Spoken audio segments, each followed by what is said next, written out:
అల్లు అర్జున్ సంధ్యా theatre ఉదంతంలో తప్పుడు ప్రచారాలు చేస్తే తీవ్ర పరిణామాలు ఎదురైతే కేసులు ఎదుర్కోవాల్సి ఉంటుందని తెలంగాణ పోలీసులు నిన్న సాయంత్రం అకస్మాత్తుగా ఫేస్బుక్, ట్విట్టర్ వీటి వేదికగా ఒక స్టేట్మెంట్ ఇచ్చారు. ఎందుకు ఇది అని చెక్ చేస్తే ఒక వీడియో బాగా వైరల్ అవుతుంది అంటే ఒక వ్యక్తి ఒక ఇది క్రియేట్ చేశాడు. తనే మాట్లాడాడు. ఏమని అంటే అల్లు అర్జును ఒక 10 ఎకరాల స్థలాన్ని ఎక్కడో కొన్నాడు. అక్కడ దీని టైప్లో అంటే ఒక స్టూడియో కట్టాలనుకున్నాడు. అది రేవంత్ రెడ్డి బిడ్డకి ఆ స్థలం నచ్చింది.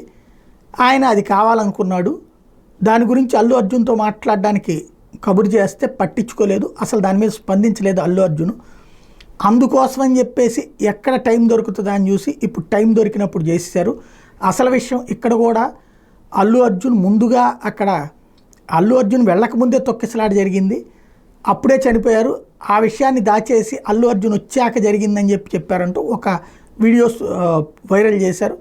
దాంట్లో టైమింగ్ ఇదంతా పెట్టి 9:15కే తొక్కిసలాట జరిగింది. ఇదంతా కూడా అదంతా పక్కా ఫేకు. మీకు నిజమైతే కనుక తీసుకొచ్చి మాకు చూపించండి. అదంతా పచ్చి అబద్ధాన్ని స్ప్రెడ్ చేస్తున్నారు. అట్లాగా తప్పుడు సమాచారం స్ప్రెడ్ చేసే వాళ్ళ మీద కఠిన చర్యలు తీసుకుంటామని పోలీస్ శాఖ హెచ్చరిస్తోంది.